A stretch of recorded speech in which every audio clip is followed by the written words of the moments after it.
guys, and welcome back to another video on my channel. Today's video, although it is going up on a Monday, is actually not a Mystery Monday video. I didn't post anything last week, and instead of waiting till Friday of this week, I just wanted to get a video up as soon as possible for you guys. So this video was actually intended for a Friday video, but it will be going up on a Monday. Now, for those of you who have been watching my channel for a decent amount of time, pretty much since I started YouTube, then you were either here for true crime or cryptid videos. Now, I stopped making cryptid videos, and I don't really have a reason for that. I just didn't make one for a very long time. And these are actually one of my favorite videos to make, so I thought that today I would come back with a cryptid video. Today, the cryptid that we are going to be talking about is none other than the Skinwalker. Now, the Skinwalker actually comes from Navajo culture, and they refer to it as something called Yaldanushi. I'm probably butchering that, but this word actually translates to "it walks on all fours." This term is used to describe a very powerful witch who is very evil and devious and actually is known to possess the bodies of other creatures. Now, although this creature is known to be able to possess the bodies of other creatures, it's often seen in its natural form. Instead of in a human now, it usually takes on the form of what people describe as a very scary, unnatural looking hollowed-like dog. I'm aware that many of my viewers are into cryptids really strongly, so with that being said, I'm sure that a lot of you have heard of the Cryptid the Rake.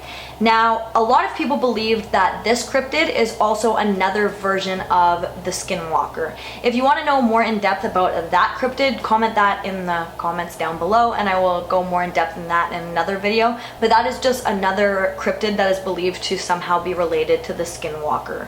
Skinwalkers most commonly take on the appearance and possess the bodies of crows, owls, foxes, eagles, and coyotes. But these can actually take on the appearance of pretty much absolutely any creature, including humans. And they often take on the appearance of another human who is a loved one to the person that they are actually targeting.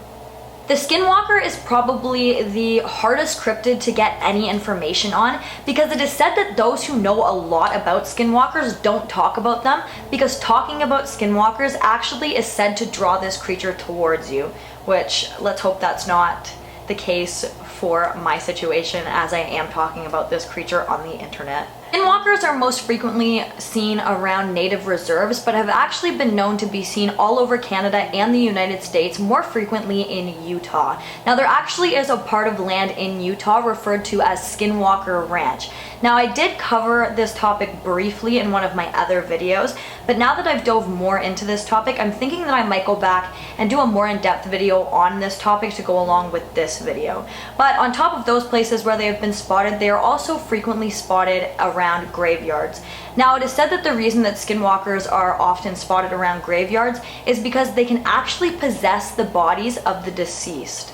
It's said that Skinwalkers have the ability to both dig and run extremely fast, and some even say that Skinwalkers can run over 200 miles in the span of just one night. It's advised that if you ever, for whatever reason, come into contact with a Skinwalker, that you do not look in this creature's eyes, because if you lock eyes with this creature for any extended period of time, it is said that this is where they get the ability to possess your body and completely take over all of your actions. So they have complete control of your entire body. You may as well not even be in there, similar to being possessed by a demon.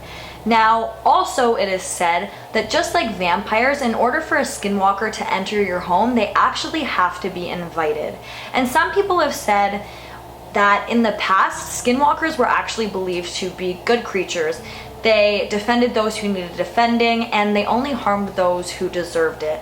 And in some cases, people still believe that. But today, most people believe that somewhere along the line, Skinwalkers became a very, very evil being.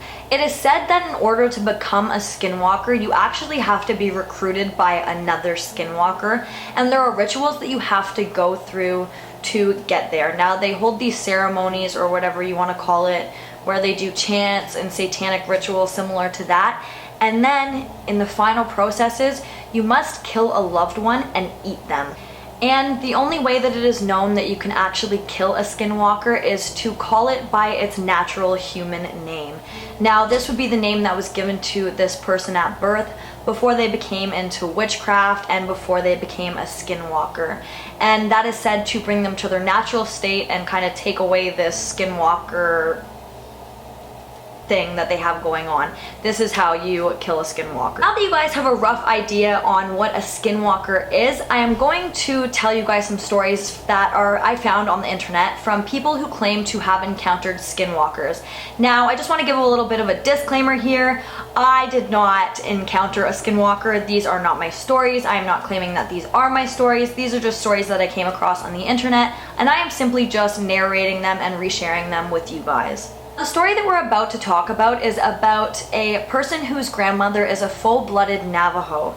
Now, at this time, she was living in Nevada, and this person went to spend the summer with their grandmother, and they said that the overall trip was pretty uneventful. It was just normal. They just did normal things that they did every summer, but that the grandma had kept her curtains drawn the entire time, even during the day, just all the time she kept her curtains closed. And she kept saying that the Yalnaldashi, the Navajo word for skinwalker, is watching her. One night in the early evening, while this person and their younger brother were staying with their grandmother, the grandmother had actually taken her very young grandson outside to help her plant and do some gardening. Now, I don't think it was too late in the night. It must have been earlier in the evening, probably around dinner time. And they were out in the garden when everybody who was in the house heard the grandmother yelling at the young boy to stay away from that creature as it was not safe. Now, because they were in Nevada, everybody who was within the home just assumed that the young boy had picked up, a rattlesnake, a scorpion, something like that. But when they went outside, the grandmother was actually staring down face to face with a huge Great Dane looking dog with what the people who witnessed it described as having black eyes. Now, they said that when they all came outside and this creature was kind of standing there just staring at the grandmother, it gave a little low pitched growl and then kind of just walked away. Now, the person who was telling this story said that they couldn't recall if the dog had moved away extremely quickly or not, but they said that the grandmother was so shooken up by this incident that after she came back in the house, she just kept repeating over and over and over again that the skinwalker, but in the Navajo terms, had found her. And she was so traumatized by this that she packed up and moved away from Nevada just a couple days later. This next story happened in 2004 near Gallup, Mexico, to somebody who claimed that they had never believed in anything like paranormal or anything like that before they had this experience.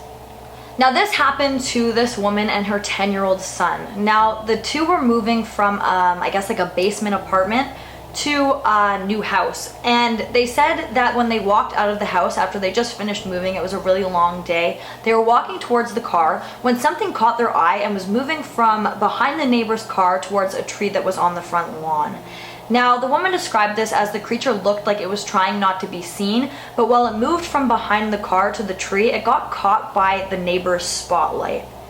They said that this creature didn't smell, it didn't have glowing eyes, nothing like that would have stood out to them, but this creature was walking on two legs, like a human being.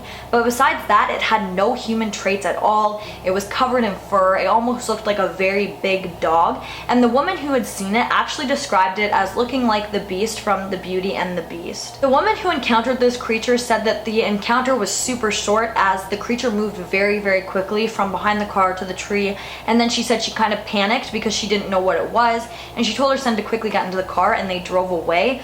But she said that although this incident was so short, she is adamant that it happened and she remembers exactly what the creature looks like. Now, she said that she left this scene and she went home and she was so shaken up that she told her husband and she told his brother and she told a bunch of people, and she personally believed that it was a skinwalker, but a lot of the people that she knew told her that they didn't think it could be a skinwalker because they thought that if it was a skinwalker, it wouldn't have been seen. Guys, that pretty much wraps it up for today's video. I know today's video was a little bit shorter than my usual videos, and it's a Friday video going up on a Monday, so I'm kind of all over the place here, but I did want to get some content for you guys up as soon as possible, and I thought a cryptid, a skinwalker, it was a perfect thing to get up there because skinwalkers are very creepy. If you guys want to dive into this topic on your own, I highly recommend it. They are so creepy, and I definitely plan on covering more skinwalker stories in the future, even a story on Skinwalker Ranch, because that is definitely the creepier side of this cryptid. But with that being said, thank you so much for watching. If you like this video, please give it a big thumbs up. Don't forget to comment down below what you'd like to see in my future videos, and don't forget to subscribe and turn on that notification bell so that you don't miss any future videos from me. Thank you so much for watching, and I'll see you in the next one. Bye guys!